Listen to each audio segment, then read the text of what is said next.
Hi everyone, this is Veronica. आज हम बात करने वाले हैं एक बार फिर से टाइगर्स की। बेसिकली सुप्रीम कोर्ट ने यहाँ पे एक डिसीजन दिया है जहाँ पे रंतलोधी रिलोकेशन होगा, यानी एक विलेज है, एक टाइगर सेंचुरी आपकी बनाई गई थी। अब उसके बीच में कुछ गांव आ रहे थे, अब उन गांव को रिलोकेट करना था और यहाँ पे ये मामला थोड़ा अटका हुआ था। रीज़न क्या था वो मैं आपको बताऊंगी, लेकिन अब फाइनली ये हो रहा है कि रिलोकेशन हो रही है और टाइगर्स को ज़्यादा स्पेस मिलेगी, ज़्यादा जगह मिलेगी। इसको हम डिटेल में डिस्कस करते हैं। आपकी कोई भी क्वेरी हो आप मुझसे कनेक्ट कर सकते हैं सोशल मीडिया पे, because I feel together we can make a huge difference, चाहे फेसबुक, इंस्टाग्राम या टेलीग्राम पे। पीडीएफ आपको सिर्फ और सिर्फ मेरे टेलीग्राम चैनल पे ही मिलेगा। बाकी महाराष्ट्र के स्टेट एग्जाम्स की जो तैयारी कर रहे हैं स्टूडेंट्स, अगर वो कोई भी कोर्स लेना चाहते हैं, जैसे 4 कोर्सेज हमारे पास अवेलेबल है, Maharashtra PSC, SSC, TET, GK, तो आप स्मार्ट कोर्सेज ले सकते हैं। इनके बारे में कोई भी जानकारी चाहते हैं तो वेबसाइट विजिट कर सकते हैं या एप्लीकेशन डाउनलोड कर सकते हैं। Okay, now coming back to tiger. देखिए यहाँ पे हम ये वर्ड यूज़ करेंगे TATR, Tadoba Andhari tiger reserve. ठीक है, यहाँ पे हम तदोबा अंधेरी टाइगर रिजर्व की बात कर रहे हैं। अब यहाँ पे टाइगर्स के लिए, लोगों के लिए एक विक्ट्री ही है, क्योंकि सुप्रीम कोर्ट ने जो रीलोकेशन है रंतलोधी विलेज की, अब ये विलेज कहाँ था? ये गांव था आपका तदोबा अंधेरी टाइगर रिजर्व के अंदर। ठीक है, TATR के अंदर, let me call it Tadoba. Okay, इसके अंदर ये गांव था। अब इस गांव को रीलोकेट करना था। यहाँ से विलेजर्स थे, क्योंकि अगर आप रिजर्व के लिए जगह चाहते हैं, वहाँ पे जो ऑलरेडी लोग रह रहे हैं उनको तो रिलोकेट करना पड़ेगा ना। तो रिलोकेशन पे यहाँ पे काफ़ी प्रॉब्लम्स आ रही थी, नहीं हो पा रही थी, और फाइनली सुप्रीम कोर्ट ने यहाँ पे रास्ता क्लियर कर दिया है। प्रिंट मीडिया में भी आप इसके बारे में पढ़ सकते हैं। और देखिए तदोबा अंधेरी टाइगर रिजर्व, तो देखिए यहाँ पे महाराष्ट्र में आप देखेंगे आपको मिलेगा तदोबा नेशनल पार्क। ओके, अब देखिए इस लोकेशन से क्या, रीलोकेशन से क्या फ़ायदा होगा कि जो ये तदोबा रिजर्व वाला एरिया है, इसको 175.26 हेक्टेयर्स का और एक्स्ट्रा एरिया मिल जाएगा। एक्स्ट्रा एरिया मिलने का मतलब है कि टाइगर्स को और स्पेस मिल जाएगी। दैट मीन्स 175.26 हेक्टेयर्स के एरिया से आप समझ लीजिए कि 433 फुटबॉल के फील्ड्स। ओके, तो यहाँ पे ये एरिया इंक्रीज हो जाएगा। अब रीलोकेशन जो है इस विलेज की, इस कोलसा रेंज के बाहर, तदोबा के बाहर, on eastern end of tiger reserve, तो इन लोगों को कहाँ शिफ्ट करने की बात की जा रही है? जो टाइगर रिजर्व का ईस्ट वाला एंड है वहाँ पे। लेकिन ये 2 साल से ये मामला बहुत ज़्यादा लटका पड़ा था, कोई डिसीजन इस पर नहीं आ रहा था। अब देखिए टोटल यहाँ पे 244 फैमिलीज हैं, और यहाँ पे 2 ऑप्शंस दिए गए थे फैमिलीज को। ऑप्शन 1 था, ऑप्शन 1 में कहा गया था कि आप एक बार पैसे ले लीजिए और फिर वन टाइम कैश पेमेंट लेके आप मूव आउट कर लीजिए, और आप कहीं पे भी जाएं फिर वो मैटर नहीं करेगा, आप एक टाइम पेमेंट लेके जा रहे हैं। ऑप्शन 2 था, ऑप्शन 2 पैकेज में 10 लाख रुपए दिए जा रहे थे फैमिलीज को, और उनका रीसेटलमेंट करवाना था गवर्नमेंट एजेंसीज ने। ओके, तो ये 2 ऑप्शंस दिए थे। तो ऑप्शन 2 जो है 10 लाख रुपए वाला पर फैमिली और रीसेटलमेंट गवर्नमेंट एजेंसी कराएगी, ये ऑलमोस्ट 145 फैमिलीज ने ऑप्ट किया था कि हमको ये वाला रास्ता ठीक लगता है कि हमको रीलोकेट गवर्नमेंट एजेंसीज करवाएं और 10 लाख रुपए दे दें। ऑप्शन 1 जहां वन टाइम पेमेंट लेनी थी और खुद से जाना था, वो 99 फैमिलीज हैं जिन्होंने दूसरा रास्ता चुना, ऑप्शन 1 चुना। तो ये दो चीज़ें इनको यहाँ पे ऑप्शन में दी गई थी। अब प्रोसेस डिले हो गया था। प्रोसेस डिले होने की वजह थी क्योंकि जो फॉरेस्ट एडवाइजरी कमेटी है, फैक जो है, उन्होंने इसको थोड़ी देर डेफर कर दिया था, रोक दिया था फॉरेस्ट डाइवर्जनल प्रपोजल के तहत, क्योंकि इन्होंने कहा कि हम 3, एक तो देखिए मैंने आपको बताया कितना एरिया इंक्रीज हो रहा है इनका, 175.26 हेक्टेयर रिजर्व का, लेकिन वो बोल रहे हैं कि हम लोगों को जो एरिया दे रहे हैं वो उससे ज़्यादा है, इक्वल नहीं है, ज़्यादा एरिया दिया जा रहा है। तो यहाँ पे थोड़ा मतभेद जो है वो चल रहा था कि यहाँ पे ये बोल रहे हैं कि फॉरेस्ट डाइवर्जन प्रपोजल वो 375 हेक्टेयर्स, तो यहाँ पे 375 हेक्टेयर्स की बात की जा रही थी सलोरी विलेज चंद्रपुर डिस्ट्रिक्ट में, जहाँ पे विलेजर्स वॉलेंट्रली रीसेटल होना चाहते थे, लेकिन ये जगह ज़्यादा थी। तो इस वजह से यहाँ पे मतभेद था कि वहाँ पे तो कम जगह छोड़ के आ रहे हो, यहाँ पे ज़्यादा जगह ले रहे हो।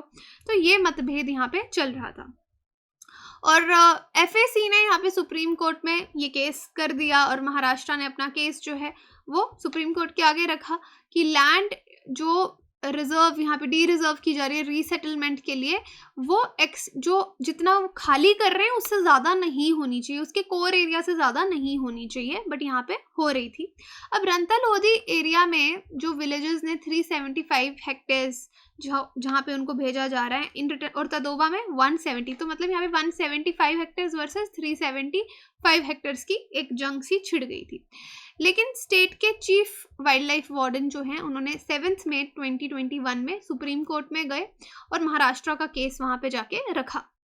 अब ओके, ये वाला आप इसको इग्नोर कीजिए, ये गलती से हेडलाइन इसमें रह गई है, फोकस हियर। अब ये जो तदोबा का जो फील्ड डायरेक्टर हैं उन्होंने सुप्रीम कोर्ट के ऑर्डर को, जो ऑर्डर आया उसको वेलकम किया है। उन्होंने बोला कि चाहे जो तदोबा का एरिया है उसको चाहे कम जगह मिल रही है, लेकिन रंता लोधी में जो बायोटेक प्रेशर है वो डिवाइड हो गया है, वो अलग अलग कंपार्टमेंट्स में अब बंट गया है, जो कि इकोलॉजी के लिए एक फ़ायदेमंद बात है। ओवरऑल बेनिफिट देखेंगे तो यहाँ पे बहुत अच्छे से जो मैन और एनिमल कन्फ्लिक्ट हो सकता था या इकोलॉजी को बैलेंस करने की बात है वो बहुत अच्छे से हो रही है। तो हम लोगों को यहाँ पे दिक्कत नहीं होनी चाहिए, लोगों को वहाँ पे हमको रीसेटल जो है वो करवा देना चाहिए। अगर हम कैटल ग्रेजिंग देखें, फ्यूएल वुड देखें, माइनर फॉरेस्ट प्रोड्यूस कलेक्शन देखें, तो जो इम्पैक्ट है 2.5 रेडियस का विलेज का उससे कहीं ज़्यादा होता, क्योंकि देखिए जो लोग अब उस एरिया में रह रहे थे, चाहे 175 हेक्टेयर्स के एरिया में रह रहे थे, लेकिन वो तदोबा के बाकी एरियाज को भी यूज़ कर रहे थे। तो अगर आप उनको थोड़ी ज़्यादा जगह दे देंगे उनके कैटल, फ्यूएल वुड सारी डिमांड्स को देखते हुए, तो आपको ज़्यादा परेशानी नहीं होनी चाहिए। अब जो रिलोकेशन फाइनली होगी वो यहाँ पे सुप्रीम कोर्ट ने उसको क्लियर कर दिया कि इनको रिलोकेट करवाओ और प्रोसेस को आगे ले जाओ। अब देखिए इस रीसेटलमेंट में जो रंता लोधी और कारवा एरिया में हो रही है, इसका मतलब जो कोर एरियाज हैं, प्रोटेक्टेड एरियाज हैं, वहाँ पे ह्यूमन इंटरफेरेंस नहीं होगी। एनटीसीए ने भी इसको सपोर्ट किया है, जो आर्ग्यूमेंट्स यहाँ पे किया गया, रीलोकेशन जो है रंता लोधी की उसको सपोर्ट किया गया है कि रीलोकेशन होना अच्छी बात है, कि यहाँ पे हम मैन एनिमल कन्फ्लिक्ट जो चंद्रपुर में हो सकता था इतना बड़ा, उसको हम यहाँ पे टाल रहे हैं, उसको we are managing it well. तो ये डिसीजन बहुत इंपॉर्टेंट है, जहाँ पे टाइगर कंजर्वेशन की बात है, बहुत इंपॉर्टेंट डिसीजन यहाँ पे लिया गया है। अब देखिए महाराष्ट्र में अराउंड 312 टाइगर्स काउंट किए गए हैं, 160 एनिमल्स जो हैं इसमें कब्स और सब एडल्ट्स को आप निकाल दो, वो चंद्रपुर डिस्ट्रिक्ट में ही हैं। 81 टाइगर्स आपके तदोबा रिजर्व में है और 75 आउटसाइड तदोबा की जो टेरिटोरियल फॉरेस्ट है उसके बाहर हैं, जो कि हनीकॉम्ब लैंडस्केप आप मान लीजिए उसको। अब यहाँ पे परमिशन रिलोकेट करने की दी गई है 145 फैमिलीज की रंता लोधी से सलोरी वाले एरिया में, और डाइवर्जन के लिए यहाँ पे 375 हेक्टेयर्स फॉरेस्ट लैंड है, जिसको अब कन्वर्ट किया जाएगा नॉन फॉरेस्ट यूज के लिए, क्योंकि आप यहाँ पे पूरा का पूरा गांव बसा रहे हैं। अब तदोबा नेशनल पार्क के बारे में देखिए कहाँ पे है। आपको ये करंट अफेयर समझ में आ गया ना कि मुद्दा क्या था, कि उनको प्रॉब्लम हो रही थी, कम जगह छोड़ रहे हैं और ज़्यादा जगह उनको दी जा रही है, लेकिन फाइनली सुप्रीम कोर्ट ने डिसीजन फेवर किया कि लोगों को रिलोकेट करवाओ। अब चंद्रपुर डिस्ट्रिक्ट जो महाराष्ट्र का है, वहाँ पे आपका ये तदोबा नेशनल पार्क है। तदोबा नेशनल पार्क लार्जेस्ट और ओल्डेस्ट नेशनल पार्क है महाराष्ट्र का, 1955 में इसको इस्टेब्लिश किया गया था, और इसके बाद प्रोजेक्ट टाइगर भी यहाँ पे चल रहा है। बाकी आप ये स्क्रीनशॉट इसका डिटेल में तदोबा अंधेरी टाइगर रिजर्व के बारे में देख सकते हैं। तदोबा का नाम लिया गया है एक गॉड, एक जैसे देवी देवताओं को हम पूछते हैं उनके नाम से, तदोबा के नाम से तारू, जो ट्राइब्स यहाँ पे रहती थी वो इनको पूजती थी, इनको मानती थी, उससे ये नाम जो है वो लिया गया है। तदोबा नेशनल पार्क जो है यहाँ पे बहुत सारी वैलीज़ हैं और अराउंड 625.4 स्क्वायर किलोमीटर्स में ये फैला हुआ है। डेंस फॉरेस्ट है यहाँ पे, मेडोज़ हैं। उसके बाद नेशनल पार्क में आपके ट्रॉपिकल डेसिडियस फॉरेस्ट हैं, शोरिया रोबस्ता साल आपको यहाँ पे मिलेगा, डोमिनेंट स्पीशीज़ हैं यहाँ की, बैम्बू थिकेट्स और वुडलैंड्स देखने को मिलेंगे। बाकी यहाँ पे आप प्रिंट मीडिया में भी सेम चीज़ें पढ़ सकते हैं प्रीडेटर एस्टिमेशन इन तदोबा अंधेरी रिजर्व। अब प्रीडेटर क्या होते हैं? जो आपके टॉप स्पीशीज हैं जो दूसरों पे शिकार करते हैं। तदोबा में और चंद्रपुर डिस्ट्रिक्ट में देखा गया 115 टाइगर्स हैं, 151 लेपर्ड्स हैं।